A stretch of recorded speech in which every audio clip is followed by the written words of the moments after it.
Good afternoon, everyone. For those of you that are still here, well done. I'd firstly just like to express my gratitude and the honour of being asked to be a speaker at this conference. I'd like to thank the organisers for doing that.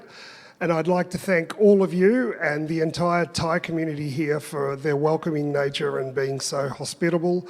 And on behalf of all the speakers and people from overseas, we thank you very much. Okay, to bring things down a notch, we're going to talk about dead birds, which is not why we're here. So what you want to do is learn from this so that it doesn't become a problem very often. But unfortunately, the reality is if you have livestock, at some point you're going to have dead birds as well. And the only time that has been funny has been during a very well-known British comedy show known as,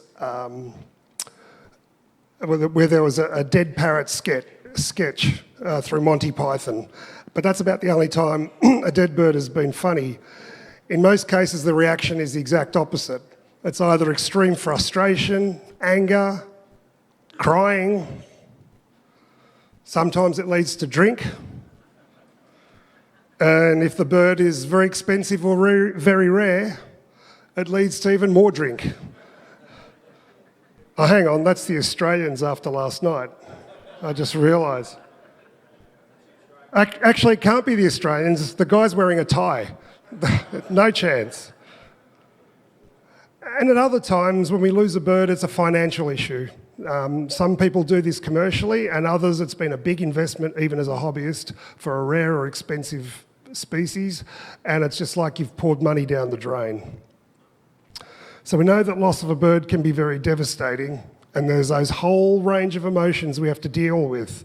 It's mourning, it's anger, frustration, disappointment, and in some cases, disillusionment. And when this becomes too much of a problem, you lose your love for the hobby, and we've lost people because they haven't been able to get past this point. And we've mentioned the financial aspect as well.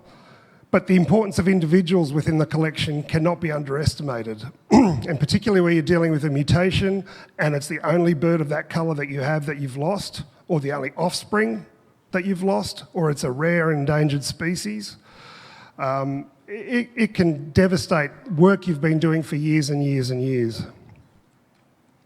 And we know that replacing some of these birds can be either very difficult, very expensive, or in some cases impossible. So, to get back to the topic for this afternoon is, what do we do when a bird dies? And the first answer I got from my lovely other half, Tanya, was dig a hole. Bury it. If you bury it, you can't see your problem, you can't be presented with your failure. Or maybe just throw it in the bin. Again, you can't see it. Some people might want to bring back their favourite bird and want it frozen and have it ready for cloning, like Dolly. And others just want it stuffed. They can sit it on the mantelpiece, it can remind them of what they have, but for me it reminds me of my failure, so I can't do that.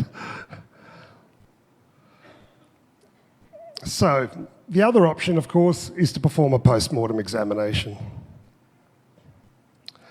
But whatever you decide to do, you need to go back and examine the rest of your collection and just check everything that you do on a daily basis. Check all the birds, check them physically, check them for changes in posture, changes in diet, changes in droppings, just changes in behaviour,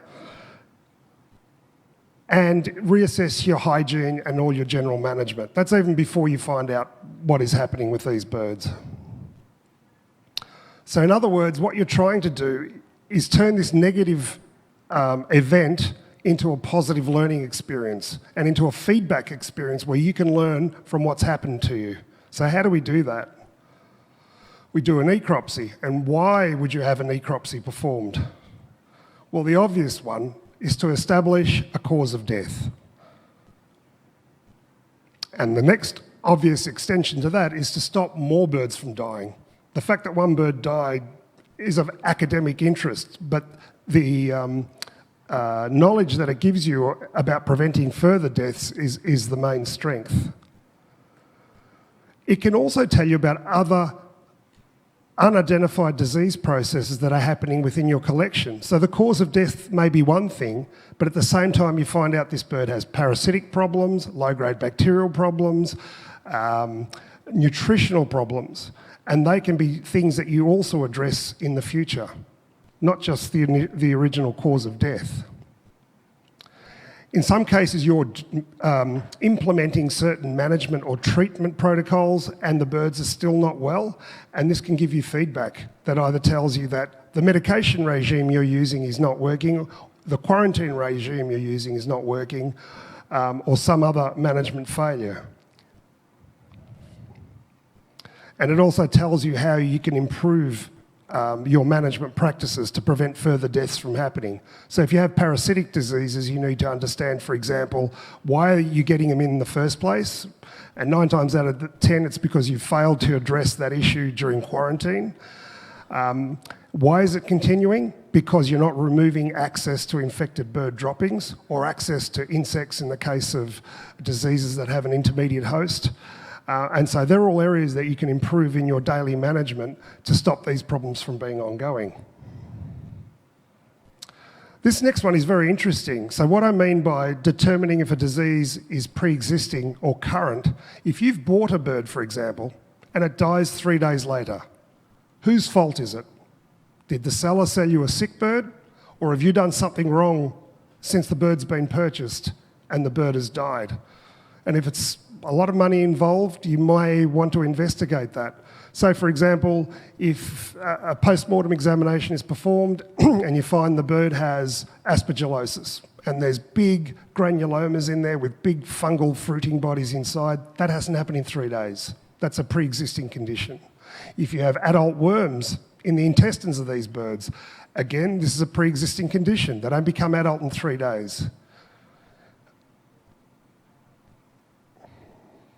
And the cost effectiveness, well, you've got to weigh up, it's not just the cost of the necropsy versus the value of the birds lost, it's versus the value of your entire collection. Because at the end of the day, that's what's at risk. So they're the sorts of decisions that you have to make as a breeder, that we all make. I do it myself, because if my birds die, it's okay, I can do the necropsy, but I've still got to pay for the lab tests, the histopathology and everything else that's involved. So, but everything, every single time you lose a bird, it tells you something about you, about your management. So when do you decide to send a bird for a post-mortem examination? Well, it may be you're having more than just the occasional death. You're having multiple deaths in a short space of time. That's an obvious red flag. You need to get an answer, and you need to get an answer quickly before this number doubles, triples, or quadruples. If you're dealing with a really rare species, this is unfortunately an orange-bellied parrot that passed away in one of the facilities I was working at. And because their numbers are so low, we need to know everything about what's going on inside these birds to try and save them. Establishing a cause of death is also very important. If you have an infectious cause, and by that we're talking about the viruses, bacteria, fungi, parasites,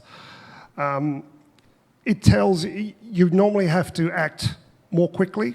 There's more things you need to do and things you need to treat in the short term and also in the long term. So, for example, we used the worm example previously. The short-term answer is you need to apply a dewormer to eliminate the worms from the rest of the collection.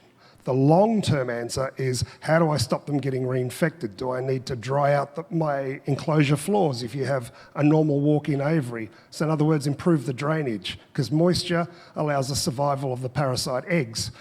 Do I need to start treating birds during quarantine or testing during quarantine? Do I need to test the collection on a 3-monthly or 6-monthly or annual basis?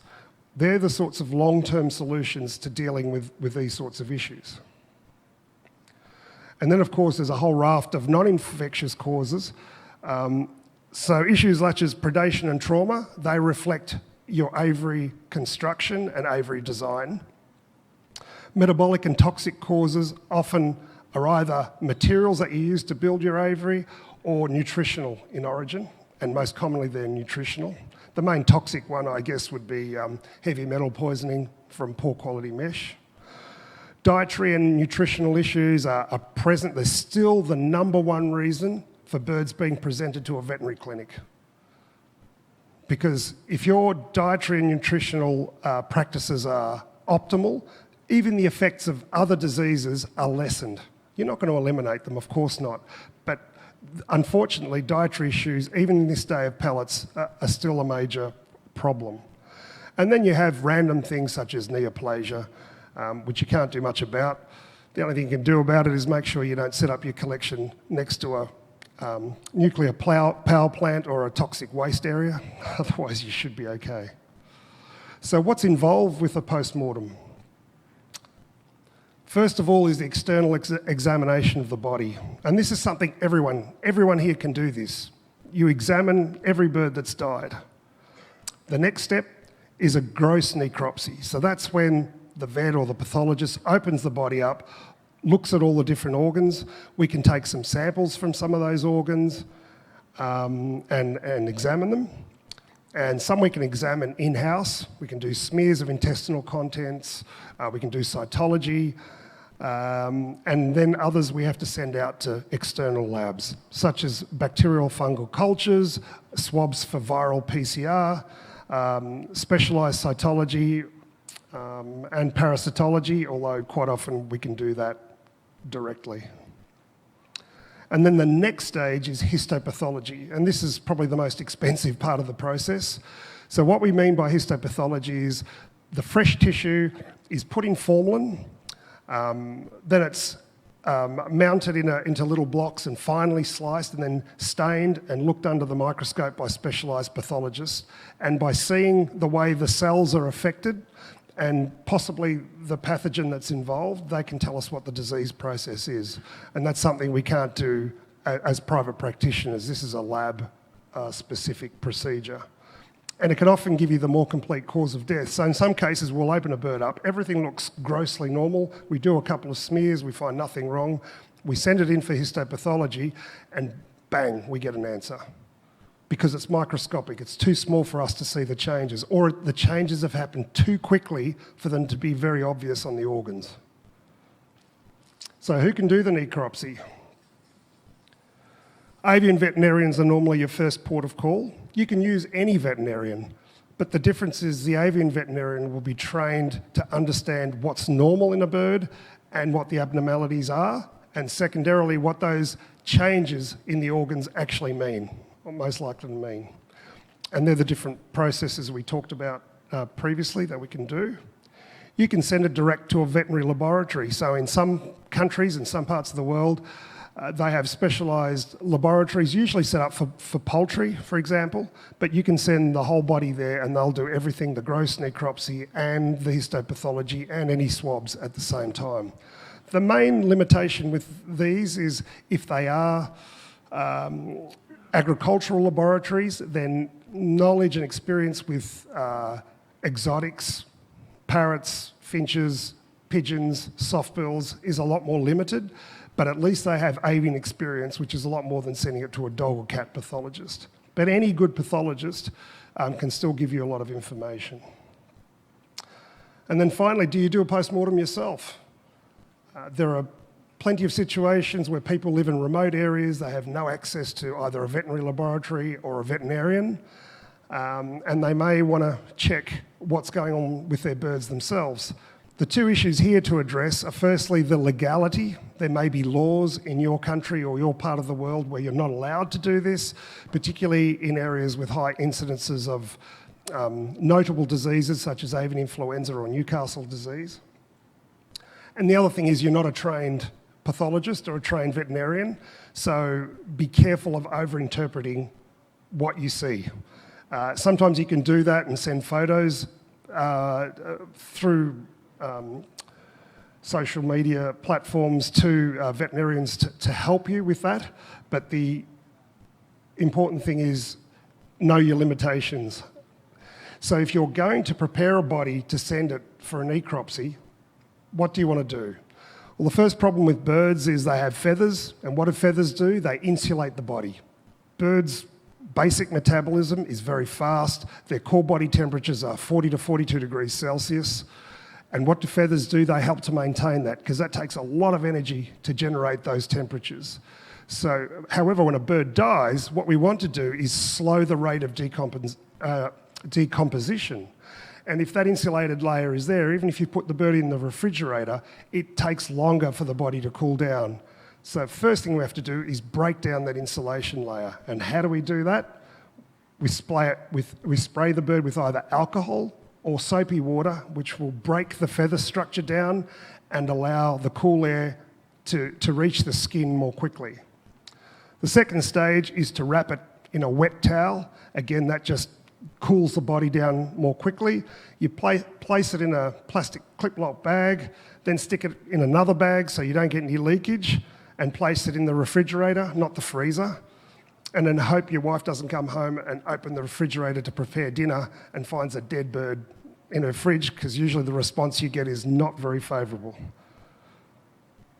So that's just a quick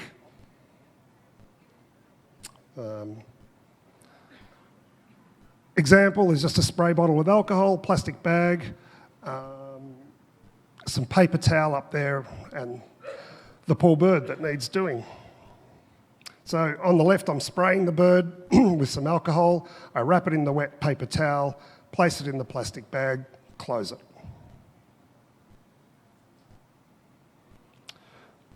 We prefer refrigeration because although it's a bit slower at getting the body temperature down, it'll still cool the body, slows the rate of decomposition, but it doesn't change the structure of the cells unless it takes too long for the body to cool down. Also, some of the pathogens will survive, so that if they do a culture at the lab, that those bacteria in particular will still survive. But if you're not going to get it to a pathologist within 24 to 48 hours, the more you wait, the less useful information you get, the more post-mortem contamination you get of that sample.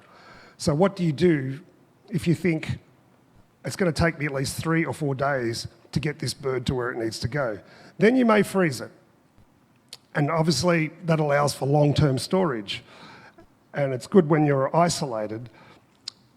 Once it thaws out, we can still see similar things in a frozen body. But the big problem with freezing a body is that as the body thaws out, the cells rupture. So the ice in the cells turn into water, and it bursts the cells. So when we send tissues away for histopathology, the amount of information the pathologist can tell us is a lot more limited. Also, a lot of the pathogens will have died during that process. So it's not ideal. When you transport the body, it's very important to transport it as quickly as possible and keep it cool during the period of transport. Don't send it in the post. You laugh. But that was a finch sent to me in the post via express post. The funniest part here, that's a side-on profile of this finch. The express post bag was put through the postal rollers and was squeezed flat. So I had to try and do a necropsy on this flattened bird.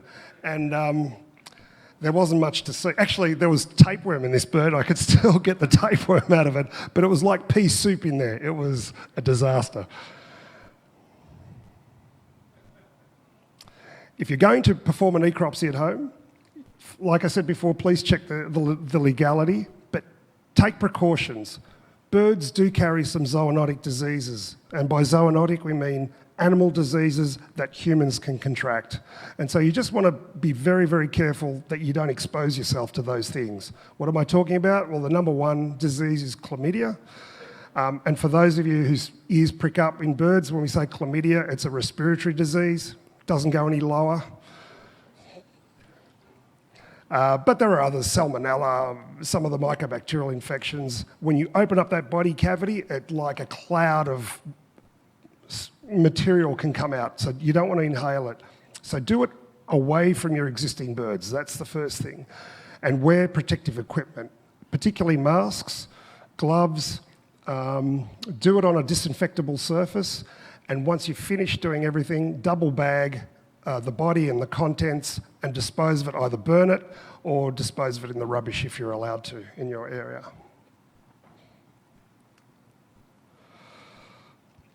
When you're doing a necropsy, even when you do one yourself, but this is what we would do as veterinarians, you want to do an initial external examination. And you start like any examination. You start at the top and you work your way down. We look at the eyes, the beak, the nares, and we look at the vent and see if there's any discharges. We look for wounds that might suggest trauma and assess the body condition of the bird. We'll talk about that in a minute. We can assess the feather condition. So you see if a bird's severely plucked, or if that abnormal feathering, look at it more closely. Maybe it's beak and feather disease. Are the primaries falling out? Are the tail feathers falling out? Are the bases of the feathers pinched off and with hemorrhagic shafts? So dried blood in the shaft in the beginning of the feather can indicate citizen beak and feather disease. And then you can assess the skull for any fractures. And if we look at these three birds as an example, so the rainbow lorikeet, let me go. Sorry. The rainbow lorikeet on the left has a tick. This is a paralysis tick. And if left normally, it affects mammals. It's in our part of the world, in Eastern Australia, it's common on macropods, marsupials, but they drop it in backyards, and then usually dogs and cats come past, pick up the tick, which sit on the edges of the grasses, and then they engorge, and as they engorge, they release a toxin, and it produces paralysis. But it also happens in birds. I've had corellas, I've had cockatoos, I've had some rainbow lorikeets, all affected with tick paralysis, which need to be treated to recover. The bird in the middle has been stung by multiple bees. There's not much you can do to prevent that at the time. And then the image on the right, it's more to say, look inside the beak as well when you have a chance. If you can see here, there's little white spots on the hard pellet. They're little micro abscesses. So they're telling you this bird's had a bacterial septicemia. Could be viral, but usually it's bacterial. The other thing is you look at the slit on the roof of the mouth and look for any discharges, any pus in there, which may indicate a sinus infection. So this is all stuff you can do without even having to open the body. And then you can look for more obvious signs of trauma in the back of the head. That wasn't from banging into an aviary. This is from attack by another bird within the same enclosure. You can also check the feet. This particular bird has pododermatitis or bumblefoot on both legs, which is quite severe. We talked about assessing body condition, and I don't know how many of you are used to doing this, but you can do this obviously on the live bird as well. If you look at the bird on, what we want ideally is if the bird is lying down, you're looking at the chest, you want the muscle to form that sort of shape to the keel bone. It comes up at an angle. If we look at the bird on the left, it goes like this. There's a gutter where the keel bone is. So this bird is well and truly overweight. The death has obviously been quick because the bird hasn't lost body condition. Compare that to the bird next to it, and you can see the keel bone sticking out and the muscle is really wasted either side. So this bird is really underweight. So if you thought this bird was well yesterday, you're sadly mistaken. This bird has been unwell for about a week, if not longer. But you haven't noticed. So then you've got to ask yourself, why have I not noticed? Why have I not noticed that this bird is not eating as much or hasn't been as active as it should be? And then you look at the bird on the right as an example, and the main issue here is not the body condition, but obviously the keel bone and its shape. Has that got anything to do with its current cause of death? Probably not. But what it does tell you is that in the past, particularly when this bird was a chick, it lacked calcium in the diet. The calcium-phosphorus imbalance has happened, and we have had structural deformities. And if you look more closely, you'll probably notice the legs are not straight, the wings are not straight, or even the spinal column is not straight. If you have bred this bird, then again, that reflects on you and the way you've been feeding your breeding stock. So you need to review the diet you've been using for the birds, particularly leading up to egg laying and during the rearing period. If you've bought this bird, you don't want to buy a bird like that for breeding. Because if that's a female and that's her skeleton, first of all, she's going to be calcium deficient, the eggs she produces will be thinner shelled, and the chances of her getting egg bound are a lot higher. That is not the sort of bird you want to use in a breeding program.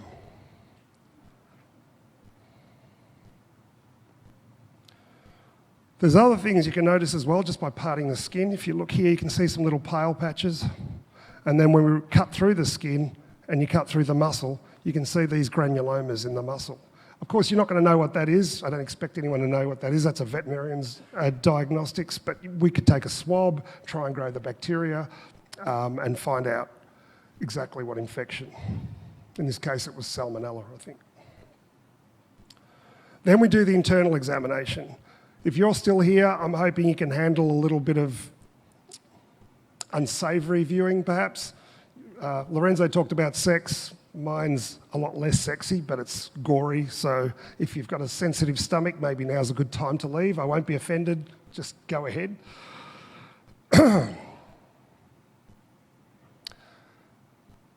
Yeah, and you want to be careful about when you open up birds for yourself. You don't want to do it during a period of a potentially zoonotic outbreak because of the risk of spreading that infection. That's something for a containment lab.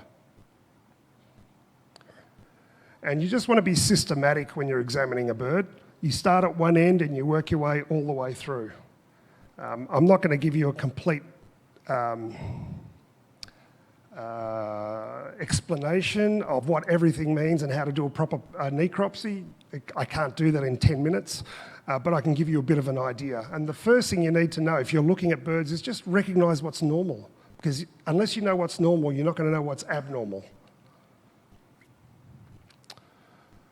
And sometimes if you work remotely and you have no help locally, there are people who are prepared to help you. And in this digital age, it's a lot easier to do that, whether it's photos or videos.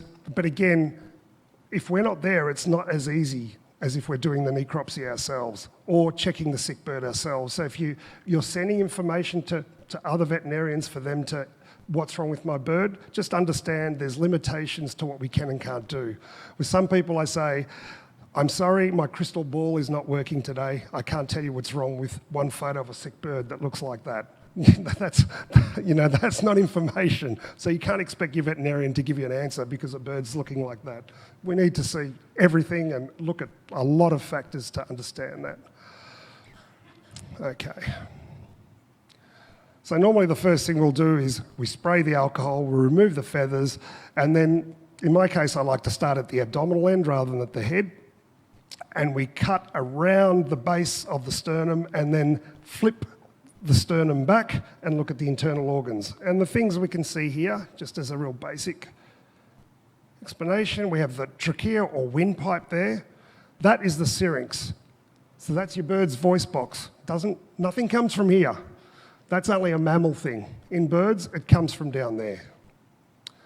Whoops, let me go back. And then it branches into the lung. That pink area on that side, that's the lung. It's fixed against the ribs. It doesn't hang loose like it does in mammals. The big organ in the middle, up the top, is the heart. And the larger organ down below is the liver. They're the obvious things you're going to see as soon as you open a bird. Below that, that pink structure, that's the ventriculus or the gizzard. In this case, this bird's quite fatty, so it obscures the intestines, but you often see the small intestine, the duodenum, which forms a loop, and there's some white or pale tissue in between it, which is the pancreas. But that's your starting point. And just some of the birds with some basic lesions. On the left, we have these yellow cheesy deposits. They're all fungal granulomas. So this bird has aspergillosis. And you can see there's a bit of fluid around the heart in that bird as well. On the bird on the right, the main thing that stands out is this massive proventriculus. So this bird has PDD, or macaw wasting disease, proventricular dilatation disease, whatever you want to call it. And that should ring a really loud bell that you have a problem and you need to assess the whole of your collection. And this is a difficult disease to work with, no matter who you are, because testing is not simple. Interpreting the tests is not always simple, and it's such a long-term disease. It can just drag out for years and years and years and appear here and appear there. And you really need to work with a veterinarian to work your way through a problem like this.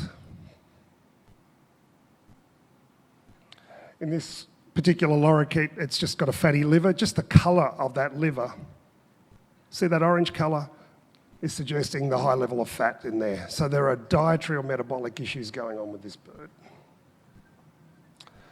So what happens if you can't determine a cause of death? Have I just wasted my money getting a post-mortem exam? You send it to the vet, he has a look, he goes, it looks normal. So have you just wasted your money? No. Why not? Well, there's two things. One is sometimes we need to send the tissues away for histopathology to give us more of an answer. And that's what I'd recommend if the vet comes back and say, we can't find anything. Normally they'll take tissues and store them in formalin and then talk to you about, do we send it away or don't we? But even a negative result is helpful, and this is what I'm trying to say, turning a negative into a positive. If you don't isolate any pathogens, then the chances of you having an infectious disease is low. That's a good thing. It means you're doing the right thing. So the cause of death, then you have to look at more management-related things or one-off kind of things, but at least you're not dealing with a major problem. But in all cases, go back and review your management. Have you let your hygiene slip a little bit? Are there areas on the floor of the cage that still have food leftovers from yesterday? Is the water pooling in certain parts of your enclosure? Are you letting birds be intimidated by birds that are next to them? Are there predators coming from outside the enclosure which are stressing the birds and causing subclinical stress? They're all the things you need to look at. So in summary,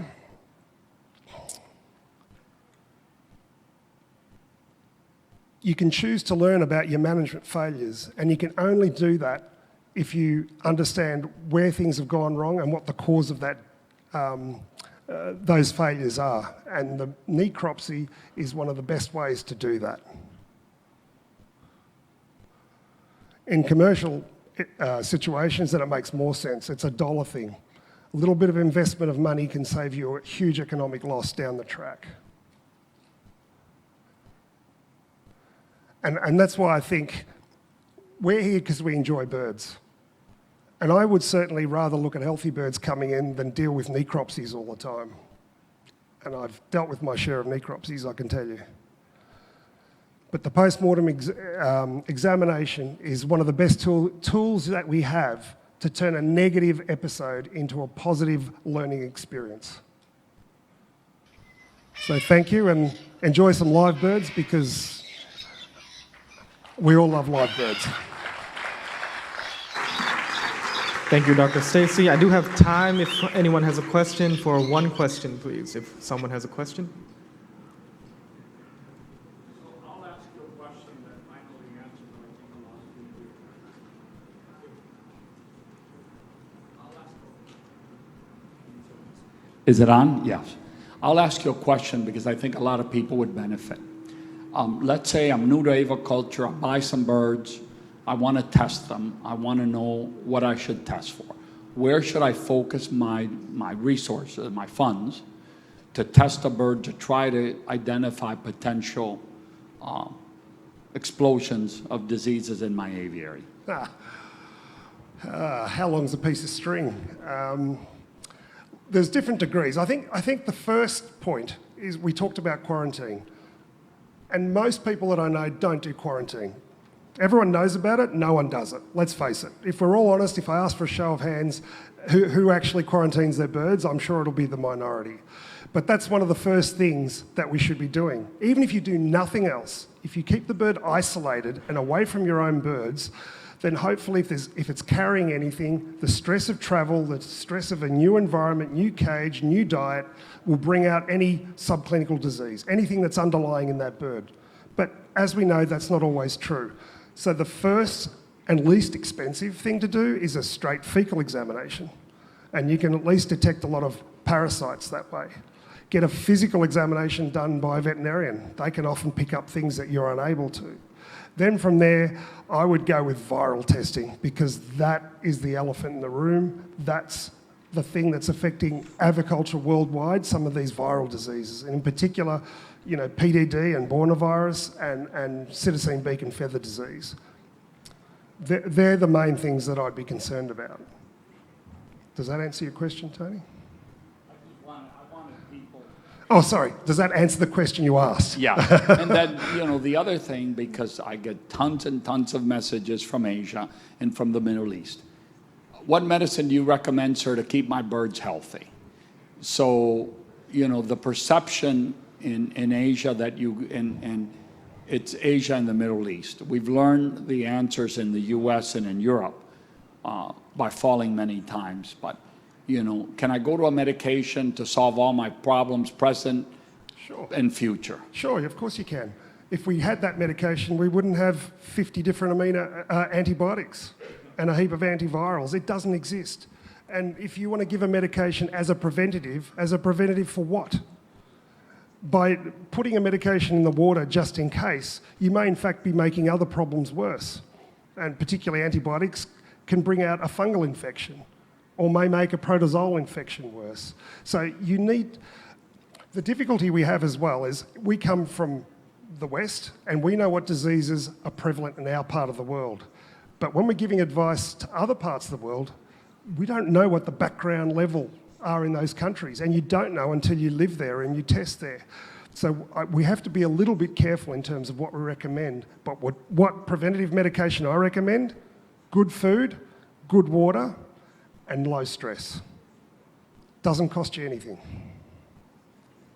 All right, thank you very much, Dr. Stacey. A round of applause, please.